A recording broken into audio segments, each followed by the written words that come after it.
Assalamualaikum warahmatullahi wabarakatuh. Bismillahirrahmanirrahim. Alhamdulillah. Alhamdulillahilladzi arsala rasulahu bil huda wa dinil haqq liyudhhirahu 'ala dini kullihi walau kariha al-musyrikun. Asyhadu an la ilaha illallah wahdahu la syarika lah wa asyhadu anna Muhammadan 'abduhu wa rasuluhu la nabiyya ba'dahu. Allahumma shalli ala sayyidina Muhammad wa ala ali sayyidina Muhammad. Wa qala ta'ala fi kitabil karim wa huwa as-sadiqul qailin ya ayyuhalladzina amanu taqullaha wa tuqatih wa la tamutunna illa wa antum muslimun. Amma ba'd. Alhamdulillah, jamaah salat maghrib dan isya insyaallah oleh Allah Subhanahu wa taala. Pada malam hari ini kita melanjutkan kajian Islam kita. Pada malam hari ini dan bertepatan di bulan yang sangat mulia ini, bulan Rabiul Awal, yang mana kita setiap tahun berusaha untuk selalu mengingat dan sebagai wujud rasa syukur kita kepada Allah Subhanahu wa taala, kita mengadakan Maulid Nabi Muhammad SAW. Ya, ini pada tanggal 12 Rabiul Awal Rasulullah SAW dilahirkan, atau bertepatan tahun 571 Masehi. Nah, yang penting harus kita ingat dan selalu kita pahami bahwa Rasulullah SAW adalah suri tauladan bagi kita. Rasulullah SAW adalah panutan kita. Rasulullah SAW adalah tokoh yang kita bangga-banggakan, yang kita idolakan, manusia yang terbaik, manusia yang paling kita cintai setelah Allah Subhanahu wa taala. Maka sudah selayaknya kita selalu mengulang-ulang membesarkan nama beliau sallallahu alaihi wasallam, mengingatnya lagi ya. Pada kesempatan malam hari ini kita akan membahas bahwa Rasulullah SAW, Nabi Muhammad, tidak hanya sebatas sebagai nabi, tetapi juga sebagai pemimpin ya, penguasa. Karena di tengah masyarakat kita terkadang mereka mengambil Islam ataupun cinta kepada Rasulullah SAW hanya sebatas ibadah mahdoh saja, hanya sebatas ibadah ritual saja, dengan mengatakan ya kita Islam, kita melaksanakan puasa, sholat, zakat, ibadah haji ya, kita dalam hal agama mengambil dari Rasulullah SAW. Tapi dalam bernegara, dalam pemerintahan, dalam kehidupan sehari-hari ya kita ambil aturan lain ya. Ini kan kebanyakan demikian, padahal tidak boleh kita demikian. Kita sebagai orang beriman, kita harus mengambil apapun yang dicontoh oleh Rasulullah SAW, itu kita ikuti, kita laksanakan, kita tiru ya. Namanya kalau orang yang cinta, ini belum kewajiban ya, apalagi kalau sudah kewajiban. Di antara tanda-tanda cinta kita kepada seseorang, kita selalu mengingat namanya, kemudian kita selalu mengingat apa-apa yang dia suka, apa-apa yang dia benci, kita berusaha tidak lakukan. Itu tanda-tanda cinta. Begitupun kita, tanda-tanda cinta kita kepada Rasulullah SAW tentu tidak hanya sebatas fisik Rasulullah. Misalnya Rasulullah suka pakaian jubah, suka pakai jubah, tidak demikian juga. Tetapi apa yang diwajibkan oleh Rasul Sallallahu Alaihi Wasallam, maka itu sudah menjadi jalan hidup kita. Apalagi yang tidak diperintahkan. Nah, Nabi Muhammad Sallallahu Alaihi Wasallam itu bukan hanya sekedar nabi saja, tidak seperti nabi-nabi sebelumnya. Ya, Nabi Isa alaihissalam, Nabi Musa alaihissalam itu hanya sebatas sebagai nabi saja, anbiya, nabi dan rasul saja. Mereka tidak menjadi kepala negara, tidak menjadi penguasa, tidak menjadi pemimpin umat. Beda dengan Rasulullah SAW, menjadi nabi sekaligus menjadi pemimpin. Nah, di sisi lain Rasulullah SAW menjadi nabi dan menjadi pemimpin, dan kepemimpinannya itu menerapkan Al-Quran dan Sunnah dalam kehidupannya. Beda dengan tadi saya bilang orang Nasrani, Nabi Isa alaihissalam itu tidak memberikan contoh bagaimana menjadi kepala negara, penguasa ya.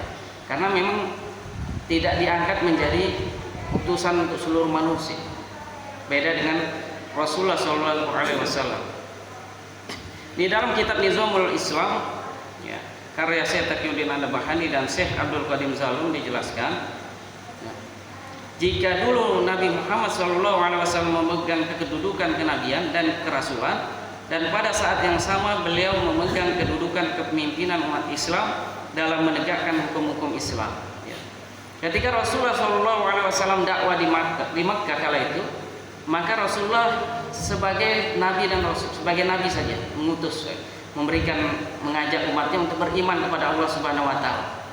Namun ketika Rasulullah SAW hijrah ke Madinah dan di situ tegaknya negara Madinah, dan Rasulullah dibaiat di situ, ada baiat pertama dan baiat kedua, kemudian Rasulullah menjadi kepala negara di Madinah, maka Rasulullah SAW menerapkan hukum-hukum Islam. Kemudian sejak saat itulah Allah menurunkan hukum-hukum Islam secara berangsur-angsur, secara bertahap. Ya, diantaranya misalnya laki-laki yang mencuri, potonglah kedua tangannya. Wanita dan laki-laki yang berzina, maka hukumlah dia. Nah, orang yang membunuh, maka hukumlah dengan hukuman membunuh. Jadi hukum Islam turun di tengah-tengah masyarakat Madinah yang kala itu Rasulullah SAW menjadi kepala negara, Nabi dan Rasul sekaligus menjadi kepala negara. Ya. Karena Rasulullah SAW kala itu membuat piagam Madinah, yang membuat piagam Madinah, yang mana di situ adalah perjanjian antara orang-orang kafir, orang Muslim, orang kafir Quraisy, orang Yahudi, bagaimana dalam bermuamalah mereka, kehidupan sehari-hari mereka. Nah, berdasarkan kutipan tersebut jelaslah bahwa Nabi SAW itu mempunyai dua kedudukan, ya. Yaitu yang pertama kedudukan sebagai Nabi dan Rasul, dan yang kedua kedudukan sebagai pemimpin atau penguasa kaum muslim, atau disebut adalah pemimpin. Jadi para nabi dan rasul itu dari segi apakah dia di kedudukannya sebagai pemimpin atau tidak, selain sebagai nabi, ya, ada dua kriteria. Yang pertama ada nabi dan rasul yang hanya menjadi nabi tetapi tidak memegang kepemimpinan kekuasaan. Jadi ada nabi dan rasul yang hanya sebatas diutus sebagai nabi saja, ya. Ya, misalnya tadi diantaranya Nabi Isa alaihissalam, Nabi Musa alaihissalam, dia bukan sebagai pemimpin umat, sebagai pemegang kekuasaan, ya. Dia hanya sebagai nabi utusan Allah Subhanahu wa taala. Beda dengan Nabi Sulaiman alaihissalam. Nabi Sulaiman alaihissalam itu bukan hanya kekuasaan manusia, alam gaib pun juga, dunia jin, bangsa jin, binatang-binatang itu pun dalam kekuasaan Nabi Sulaiman alaihissalam. Kedudukannya adalah ada nabi dan rasul selain menjadi nabi sekaligus menjadi memegang kekuasaan, ya, seperti Nabi Daud juga alaihissalam sama, ya, memegang kekuasaan, dia sebagai nabi dan rasul dan juga sebagai pemegang kekuasaan. Nah, jadi agama dan kekuasaan itu adalah seperti dua saudara kembar yang tidak bisa dipisahkan, ya. Jadi kehidupan kita saat ini kita diarahkan untuk sekularisme. Apa itu sekularisme? Sekularisme itu adalah fasuluddin anil haya, pemisahan kehidupan dengan agama. Jadi tidak sedikit kita kalau misalnya di dalam kehidupan masyarakat atau di kantor-kantor ada masalah, kita bawa-bawa agama, langsung dia bilang ini masalah kehidupan kantor, jangan bawa-bawa agama. Atau ini masalah dunia, jangan bawa-bawa agama, ya. Jadi agama itu ingin dipisahkan dengan kekuasaan, apalagi kalau berhubungan tentang masalah kekuasaan. Misalnya orang-orang yang di DPR, DPRD atau presiden sampai jajaran gubernur, bupatinya, kalau kita sampaikan ayat-ayat Quran, nah itu pasti dijawab, jangan bawa-bawa agama di sini. Agama bukan tempatnya di sini. Agama ini tempatnya di masjid, ya. Ini urusan politik, jangan bawa-bawa agama di urusan politik. Nah, ini adalah kesalahan besar, ya. Karena Islam itu datang untuk mengatur, mengayomi kehidupan manusia, ya. Jadi Islam itu bukan hanya sekedar mengatur ibadah saja, bukan.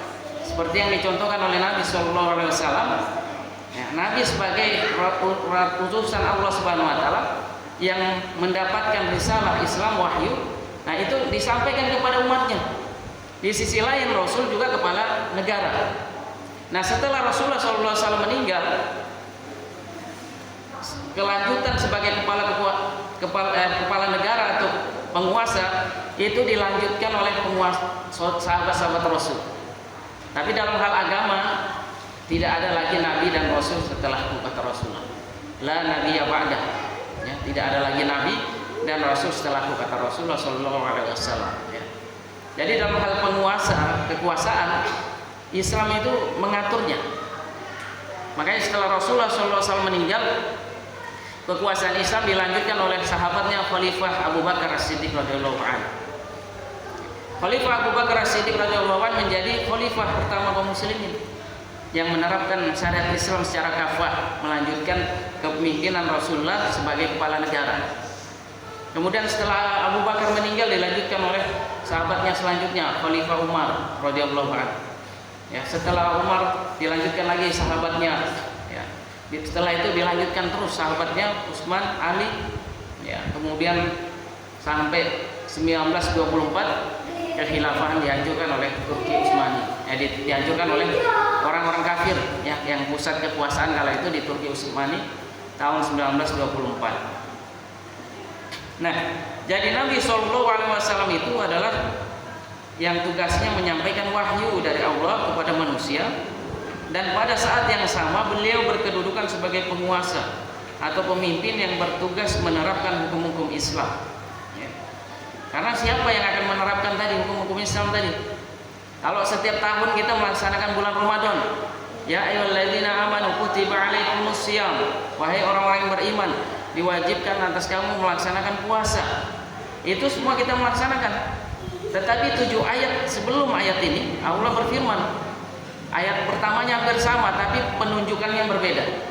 Ya ayyuhalladzina amanu kutiba alaikumul qisas fil qatla, wahai orang-orang yang beriman, diwajibkan atas kamu menerapkan kisos bagi orang-orang yang membunuh. Ini dalam Al-Quran ya. Kenapa kita umat Islam sikapnya berbeda? Ya, karena kita sudah tertanam pemahaman dari Barat, pemahaman orang-orang kafir masuk dalam diri kita yang mengatakan bahwa urusan agama itu ya urusan di masjid, musola, tempat-tempat ibadah. Kalau masalah pemerintah, ya kita ngambil sistem pemerintahan demokrasi. Jangan bawa-bawa sistem pemerintahan Islam, atau misalnya sering dimonsterisasikan negara Islam atau khilafah Islamiyah. Padahal kita ini Bapak Ibu semua, sebelum kemerdekaan kita semua di bawah kekuasaan Islam.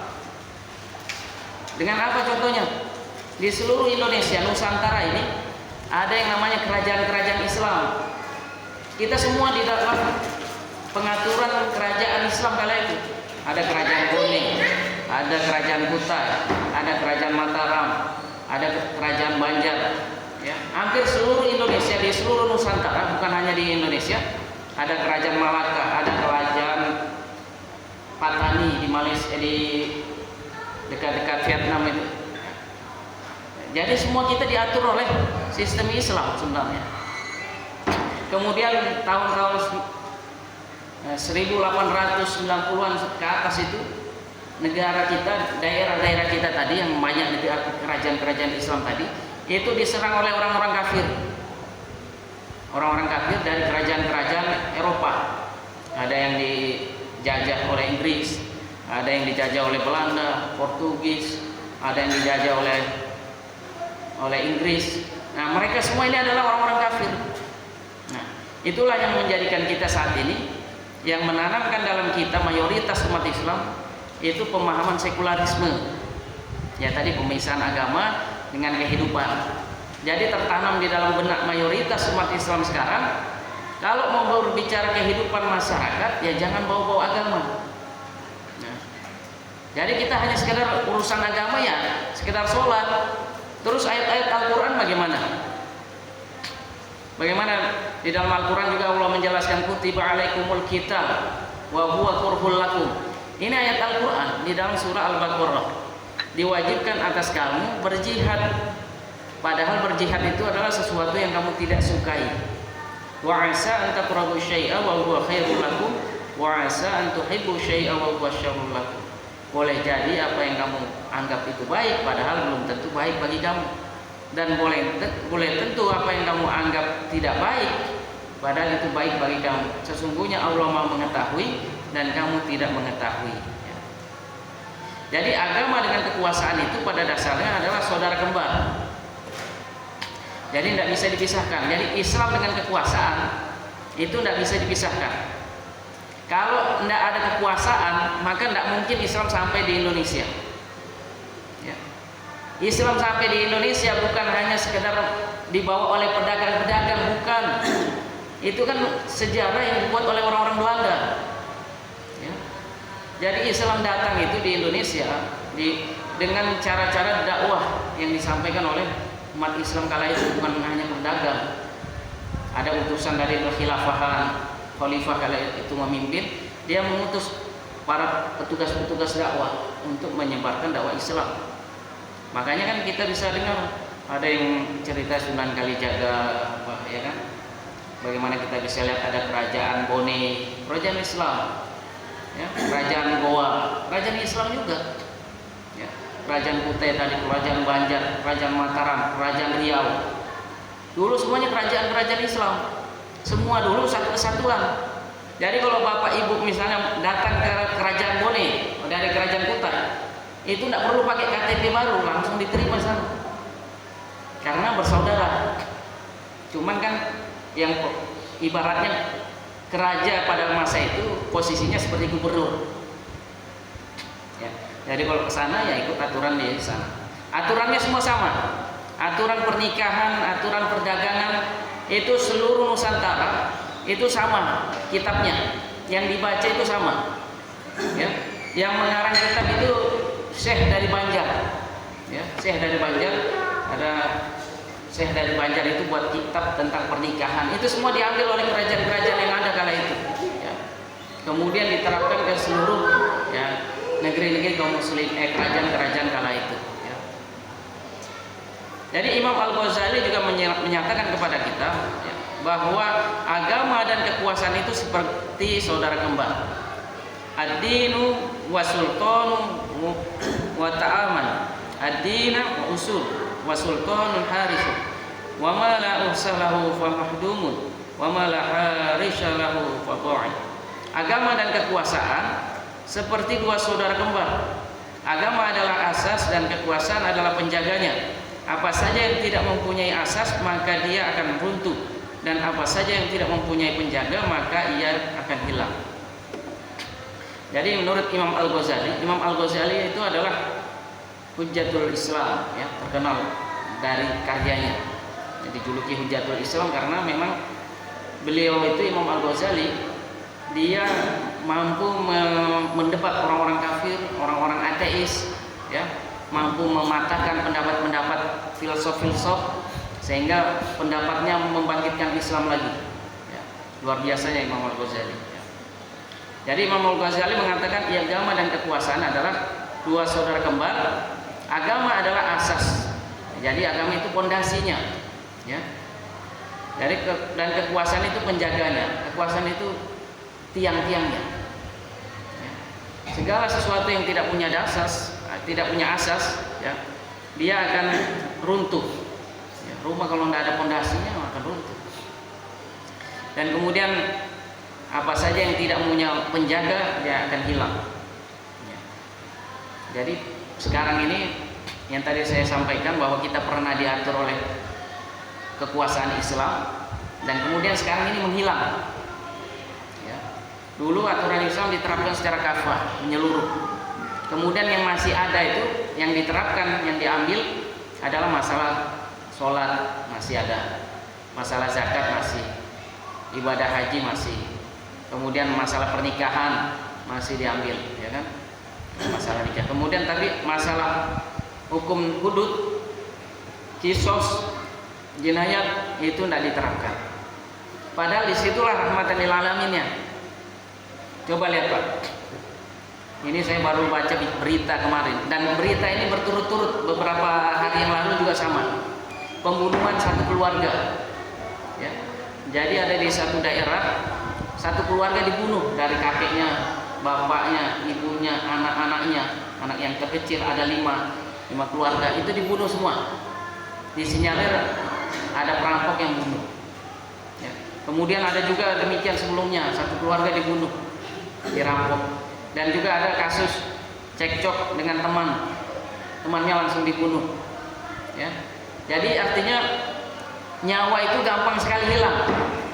Ya. Karena kenapa kasus pembunuhan tidak pernah berhenti? Kasus pembunuhan ini kayaknya seperti biasa saja.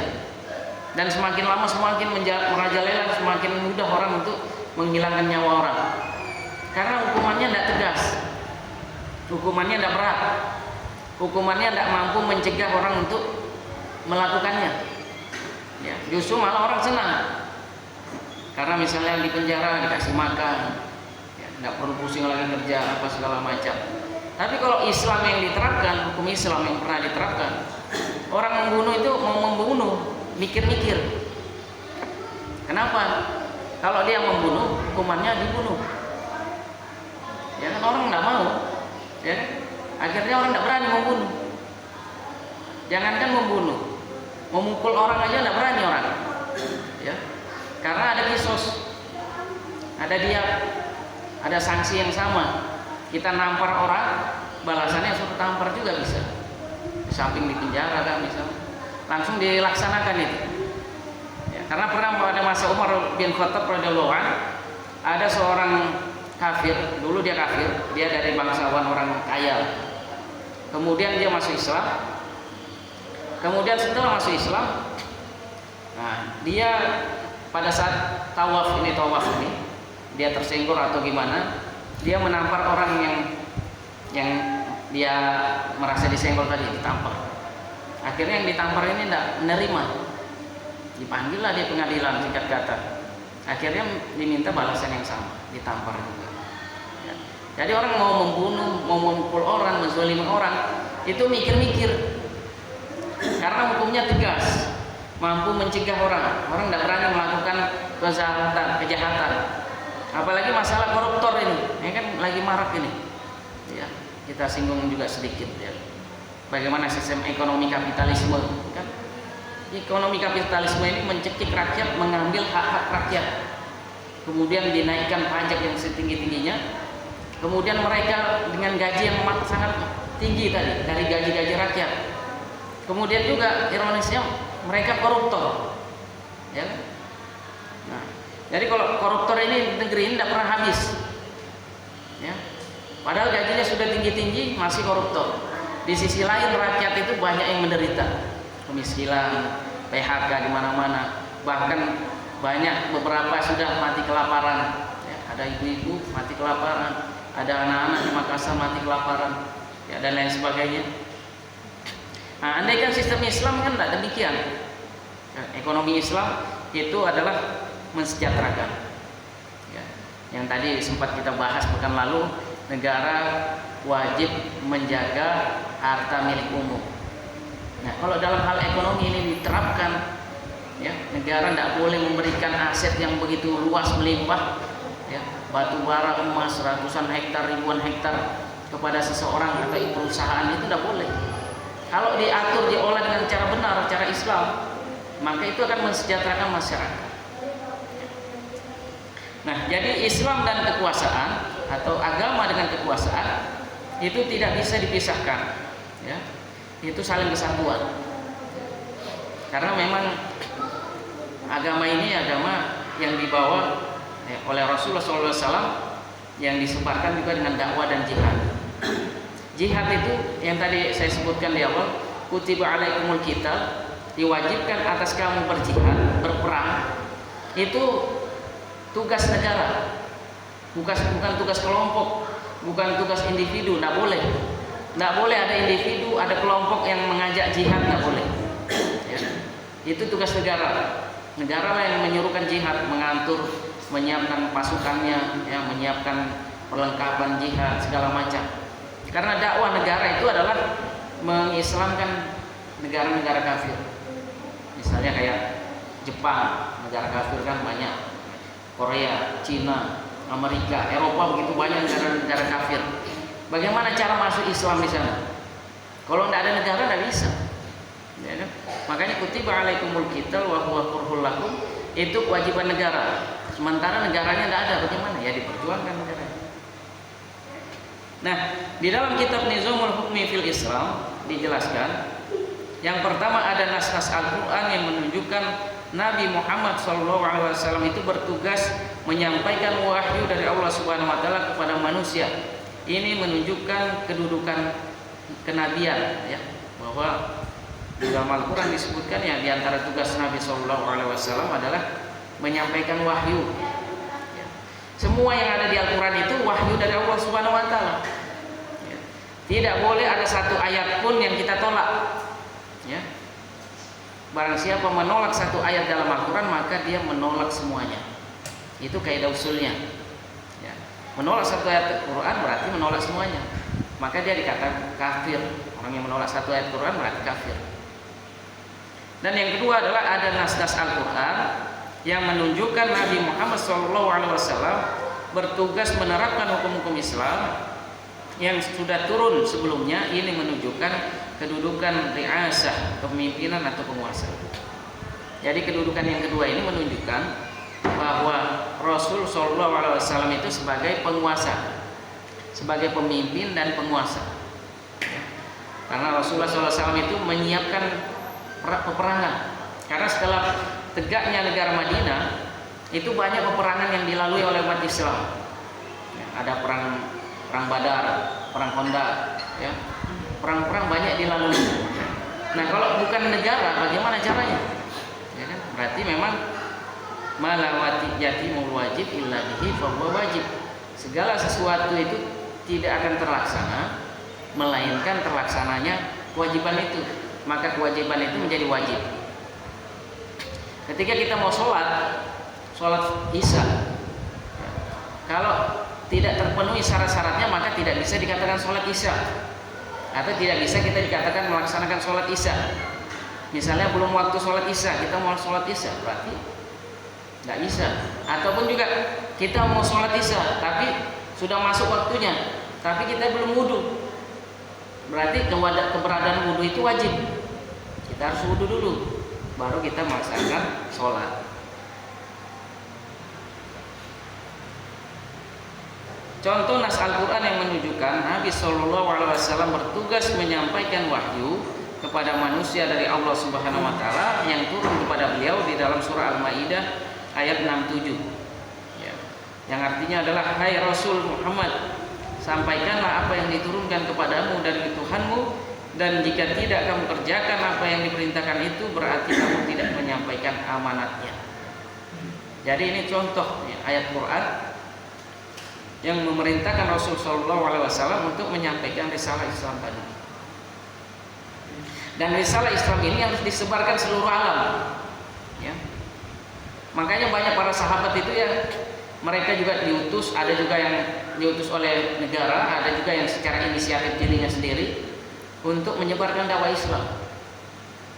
Seperti misalnya kita tahu Sa'ad bin Abi Waqqas itu makamnya ada di Cina, ada di Guangzhou, ya, di Guangzhou. Makanya kalau perbatasan Cina Guangzhou itu ada namanya Uighur, yang saat ini banyak dijajah, dicaplok oleh Cina. Itu Uighur atau Turkmenistan. Uighur sering kita dengar Uighur. Nah, di situ mayoritas Muslim, dekat dengan Cina, perbatasan Cina. Cuman karena tidak ada negara Islam sekarang, tidak ada yang membela kaum Muslimin, kondisinya sama seperti saat ini, negaranya dicaplok sama Cina. Jadi jatuhnya sama seperti Israel mencaplok Palestina. Sampai sekarang itu ada jutaan kaum muslimin Uighur itu dimasukkan di kamp Cina, dimasukkan dengan di penjara dengan pagar yang sangat tinggi, seperti di Gaza, dikepung. Ya. Jadi di dalamnya situ ada jutaan kaum muslimin Uighur, sampai saat ini masih ya. Mereka di sana dibina untuk pelajaran-pelajaran komunis. Di sana ketika sholat mereka tidak boleh sholat, tidak boleh ada yang ketahuan sholat. Misalnya dia sembunyi-sembunyi mungkin bisa ya. Kemudian pada bulan puasa tidak ada yang boleh puasa. Dan mereka dikasih makan babi, anjing yang haram-haram. Ya. Jadi memang sangat kejam sekali. Ya. Jadi Cina sama Israel itu 11-12. Ya. Mereka yang sama membunuh umat Islam juga. Nah, contoh nas Al-Quran yang menunjukkan Nabi SAW bertugas menerapkan hukum-hukum Islam yang sudah turun kepada beliau, sebagaimana firman-Nya dalam surah Al-Maidah, "Wahkum bainahum bima anzalallah wa la tattabi'u ahwa'ahum 'amma ja'aka minal haqq." Maka putuskanlah perkara di antara mereka menurut yang diturunkan oleh Allah, dan janganlah kamu mengikuti hawa nafsu mereka dengan meninggalkan kebenaran yang telah datang kepadamu. Inilah esensi Maulid Nabi Muhammad SAW. Ya. Kita mengikuti apapun yang dicontoh oleh Rasul SAW. Ya. Putuskanlah perkara di antara mereka menurut yang telah diturunkan oleh Allah, dan janganlah kamu mengikuti hawa nafsu mereka dengan meninggalkan kebenaran yang telah datang kepadamu. Kita sudah tahu Al-Quran dan As-Sunnah tidak boleh ditinggalkan. Kemudian kita mengikuti ajaran yang lain. Akan ada nanti momen-momen yang disampaikan langsung oleh pusat yang bisa bertentangan dengan keimanan kita, ya kita tidak boleh ikuti. Misalnya ketika hari Natal, pas tahun baru Masehi, ya kan?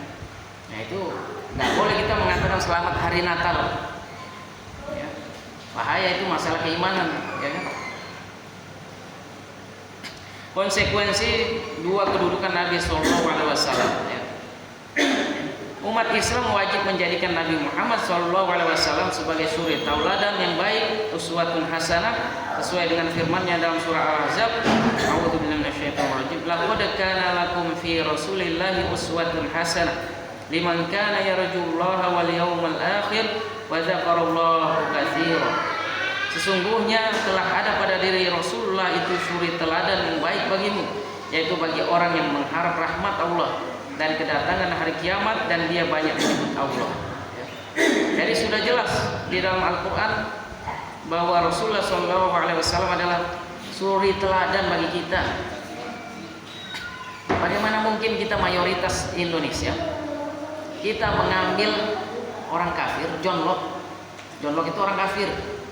Dia yang membuat perundang-undangan hukum-hukum di dalam demokrasi, sistem demokrasi, John Locke. Kalau di dalam sistem ekonomi kapitalis, ekonomi demokrasi, itu adalah Adam Smith. Adam Smith itu orang kafir juga. Dan kita banyak mengikuti orang-orang kafir dalam mengatur kehidupan kita. Nah, pertanyaan yang muncul adalah, dari dua kedudukan Nabi SAW tersebut, sebagai Nabi dan pemimpin, manakah yang wajib hukumnya kita teladani? Jawabannya adalah, kedudukan sebagai pemimpin penguasa itulah yang wajib diteladani oleh umat Islam. Ya. Jadi kedudukan sebagai pemimpin ialah yang dilanjutkan oleh para khalifah-khalifah selanjutnya. Kata Rasulullah SAW, "Kanat bani Israila tasusuhumul anbiya kullama halakahu nabiyyun halakam nabiyyun wa annahu la nabiyya ba'da wa satakunu khulafa'u fatakfir." Adalah Bani Israel, urusan mereka itu diurus dan diatur selalu dengan para nabi. Jika ada para nabi meninggal, maka urusannya dilanjutkan, diganti lagi dengan nabi selanjutnya. Dan kata Nabi, setelahku tidak ada nabi lagi, la nabiyya ba'da. Tetapi akan banyak kekhilafahan. Makanya kalau kita baca sejarah Islam, nah, khilafah itu adalah suatu dari Islam, nggak bisa dipisahkan. Khalifah Abu Bakar, Umar, Utsman, Ali, ya, Umar bin Abdul Aziz, dan sampai Khalifah Sultan Abdul Majid, itu khalifah kaum muslimin, ya. Pemimpin kaum muslimin, ya, yang dihancurkan oleh Mustafa Kemal Atatürk laknatullah alaih, yaitu adalah seorang Yahudi yang pura-pura masuk Islam. Kemudian dia adalah antek Inggris, ya. Dan memang dia ketika ingin mendapat posisi yang terbaik di Turki, kali di kekhilafan akhir itu, ketika itu Inggris mau menjadikan dia tokoh. Setiap peperangan yang dipimpin oleh Mustafa Kamal Atatürk, belum perang Inggris langsung kabur. Beberapa peperangan ada pasukan khalifah, khilafah langsung kabur Inggris. Padahal ini kan bisa dibaca sebenarnya, cuman karena kala itu umat Islam percaya ya, dan jejak-jejaknya mungkin masih belum terdeteksi. Jadi khalifah memberikan kekuatan penuh kepada Mustafa Kamal Atatürk menjadi pemimpin, panglima. Nah, setelah dia jadi panglima besar, khalifah kala itu ditopang oleh kekuatan Inggris, dia membungkam Sultan Abdul Majid. Sultan Abdul Majid dipecat dari jabatan khalifahnya, kemudian diasingkan. Kemudian saat itu juga Mustafa Kamal Atatürk menghancurkan kekhilafan Islam. Ya, Mustafa Kamal Atatürk dengan agen-agen Inggris, dengan orang-orang munafik lainnya menghancurkan institusi khilafah. Dan bagaimana nasib Mustafa Kamal Atatürk? Di akhir meninggalnya Mustafa Kamal Atatürk, bumi itu tidak menerima, Pak. Luar biasanya. Ini tanda-tanda agar kita mau berpikir sebenarnya. Ya, afala tatafakkaruna. Mustafa Kamal Atatürk itu jasadnya setiap dimasukkan ke bumi, bumi menolak, keluar sendiri. Bagaimana caranya Allahu a'lam. Ya. Dan jasadnya busuknya bukan main. Jadi sampai berhari-hari itu jasad Mustafa Kamal Atatürk laknatullah alaih itu dikebumikan, dikuburkan, itu tidak pernah diterima oleh bumi. Akhirnya dengan cara lain dia di semen, di atasnya juga tidak bisa, masih juga diangkat, ditolak. Akhirnya makamnya itu diangkat, dibawa, dibuat yang lebih tinggi, ya seperti tehel-tehel tinggi, semacam kayak model gunung, lebih tinggi sekali.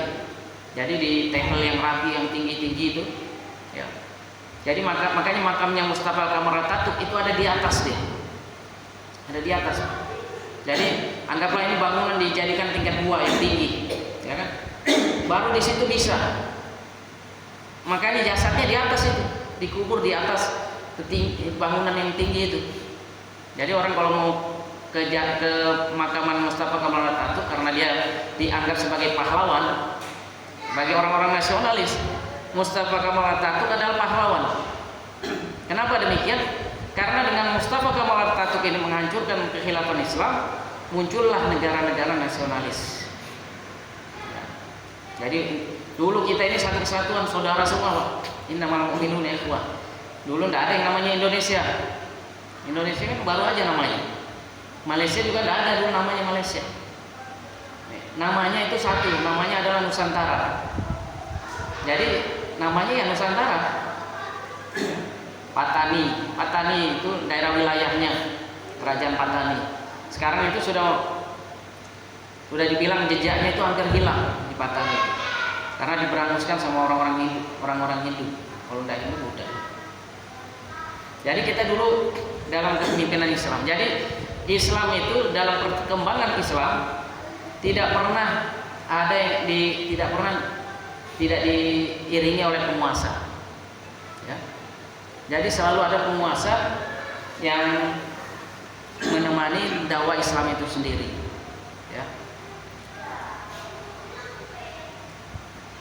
Di dalam surah Al-Ahzab ayat 40, ya, sudah jelas tadi. Kemudian Rasulullah SAW bersabda, dahulu Bani Israel dipimpin dan diatur urusan mereka, urusan oleh para nabi. Setiap kali seorang nabi wafat, dia digantikan nabi lainnya, dan sesungguhnya tidak ada lagi nabi sesudahku, yang ada adalah para khalifah dan jumlah mereka banyak.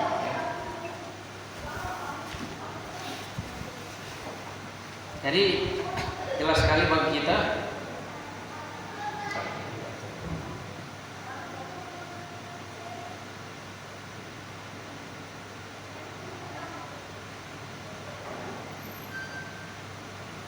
bahwa Nabi SAW sebagai kepala negara, penguasa.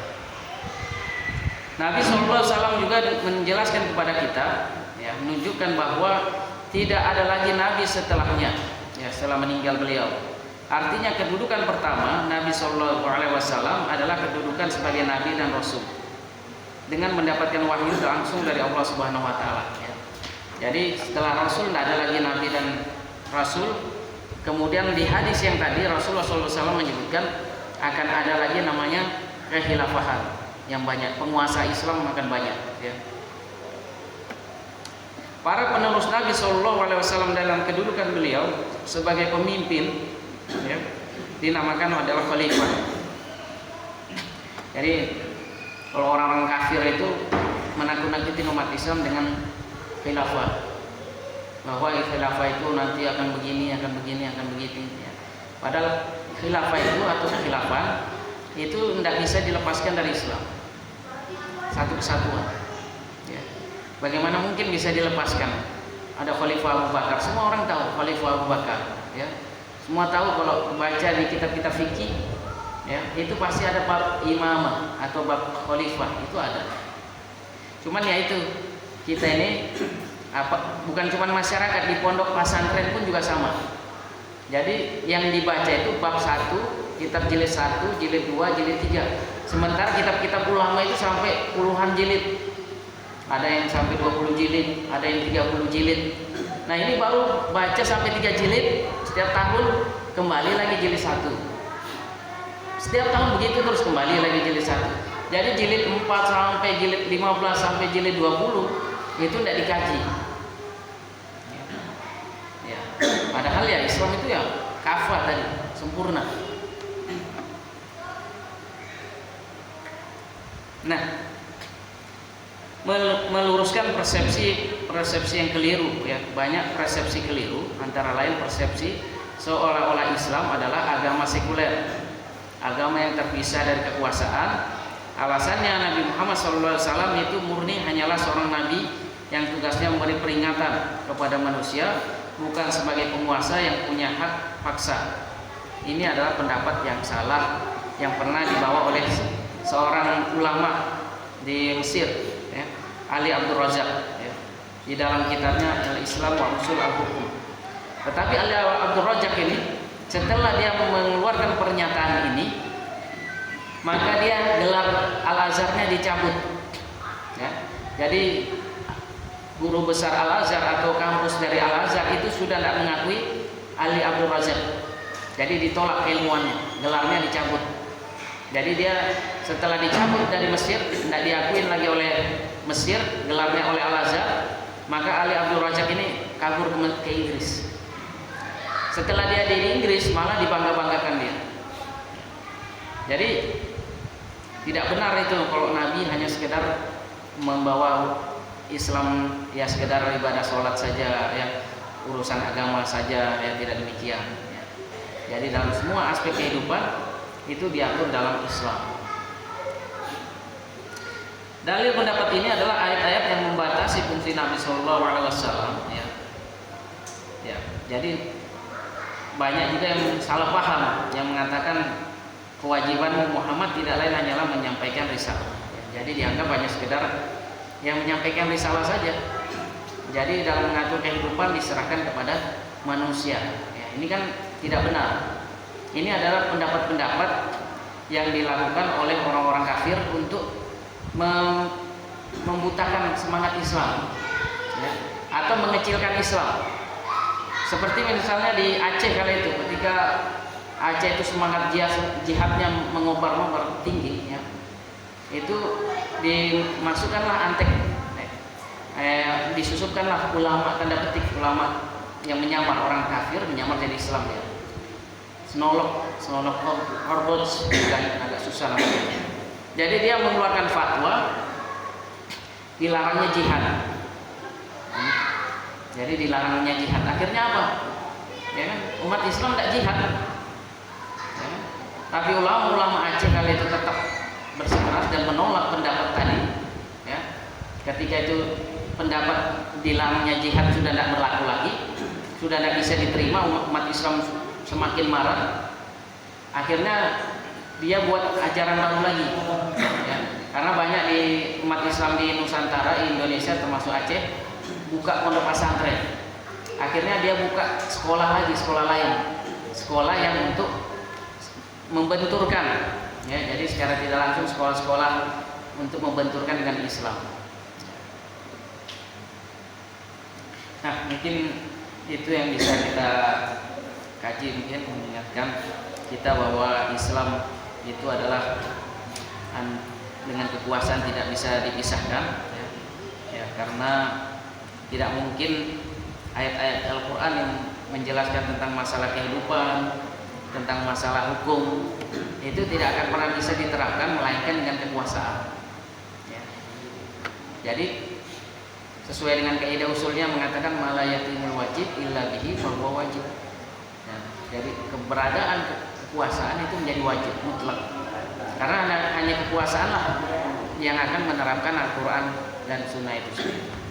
Kalau ada yang mau ditanyakan, diskusikan silakan. Seperti tadi menjelaskan bahwa di negara ini begitu banyak aturan yang tidak sesuai dengan aturan Islam. Iya. Apakah boleh kita ambil inisiatif sendiri untuk ketika tahu aturan Islam yang harus ini tidak ikuti aturan Islam, kerja ikut dengan aturan pemerintah? Mungkin saja. Jadi kalau misalnya banyak aturan-aturan saat ini tidak sesuai dengan Islam, ya, apakah kita membuat aturan sendiri, membuat yang sesuai dengan Islam? Ya, itu tidak bisa, harus diperjuangkan dulu. Jadi misalnya ada orang mencuri, karena ini hukumnya tidak sesuai dengan hukum Islam, Pak RT ngumpul semua masyarakat, kita potong tangannya. Nah, kan tidak boleh. Jadi kan bukan tugas kita, itu tugas negara. Ya, dan banyak hukum-hukum yang lain, misalnya juga masalah ada orang membunuh, apakah hukumannya harus dibunuh juga? Ya kan, karena dalam hukuman Islam kan harus membunuh orang yang dibunuh kan. Nah, tetap prosedur yang ada tetap kita tidak bisa lakukan, tetap harus dilaksanakan. Cuman kita harus tetap memberikan kesadaran tengah-tengah umat agar umat ini sudah siap. Satu waktu nanti ketika negara ini akan berubah, masyarakat tidak banyak penolakan. Satu waktu nanti akan tegak lagi khilafah, akan tegak lagi kekuasaan Islam. Karena itu hadis dari Rasulullah SAW. Ada hadisnya panjang. Rasulullah SAW bersabda, adalah ya, urusan kalian itu semuanya diurus para anbiya. Dan setelah, kata Rasulullah, tidak ada lagi nabi, yang ada adalah khalifah. Ya, khalifah ala minhajin nubuwah. Ya, kemudian setelah khalifah itu diangkat, dicabut, akan ada nanti kekuasaan yang menggigit, yang zolim, kekuasaan yang zolim. Tetapi ini masih kekuasaan yang benar, dalam arah masih kekuasaan Islam tegak. Tetapi akan ada nanti lagi kekuasaan yang di luar Islam, yang menggigit, mencengkeram, penuh dengan kezaliman, dan kemudian akan ada lagi kekuasaan sesuai dengan nubuwah. Nah, ini kan akan ada lagi. Jadi kalau ada kasusnya seperti itu, ya kita harus sabar, tetap harus sabar, dan tetap harus memberikan kesadaran tengah-tengah umat bahwa satu waktu kita harus hidup di dalam kepemimpinan Islam. Kalau ada sesuatu yang bisa kita tinggalkan, ya kita tinggalkan. Bagaimana agar kita sesuai terus dengan kehidupan Islam. Kalau kita misalnya tidak bisa, ya mau tidak mau kita mengikuti. Ya. Kayak misalnya aturan-aturan yang ada, ya disuruh bayar pajak, ya tetap bayar pajak kita. Ya. Oleh di dalam Islam kan tidak ada bayar pajak, tetapi kita harus bayar pajak karena kita dipaksa. Bayar STNK, nah ini tidak ada ini dalam Islam pajak. STNK bayar ini. Ya tetap harus kita bayar. Mungkin itu ya. Ada lagi kan? Kalau ada mau didiskusikan. Jadi memang yang harus kita ketahui bersama juga bahwa Islam ini alhamdulillah dalam tahun-tahun ini, beberapa tahun ini, kesadaran umat terhadap Islam itu kan tinggi. Ya. Banyak masyarakat itu yang dari tidak Islam kemudian mulai Islam, dari tidak pakai kerudung ibu-ibunya banyak yang sudah pakai kerudung, ya kan? Dari yang tidak pernah ke masjid banyak yang ke masjid.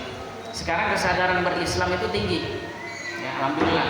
Jadi insya Allah untuk tegaknya Islam itu semakin dekat. Ya. Bagaimana kita bisa lihat juga dulu, bisa dibilang di pemerintahan itu agak susah pakai kerudung bagi perempuan. Kadang tidak dibolehkan dulu kan. Sekarang pada banyak yang pakai kerudung, pakai jilbab, ya kan? Kemudian juga banyak para penghafal Quran. Dan dulu orang mau umroh itu susah sekali, hampir tidak terpikir. Sekarang masyarakat ada uang apa itu yang dipikir umroh, ya kan? Akhirnya artinya kesadaran umat terhadap Islam semakin tinggi. Nah, tinggal kita tentu juga harus menyiapkan diri kita dengan ilmu-ilmu tadi. Ada lagi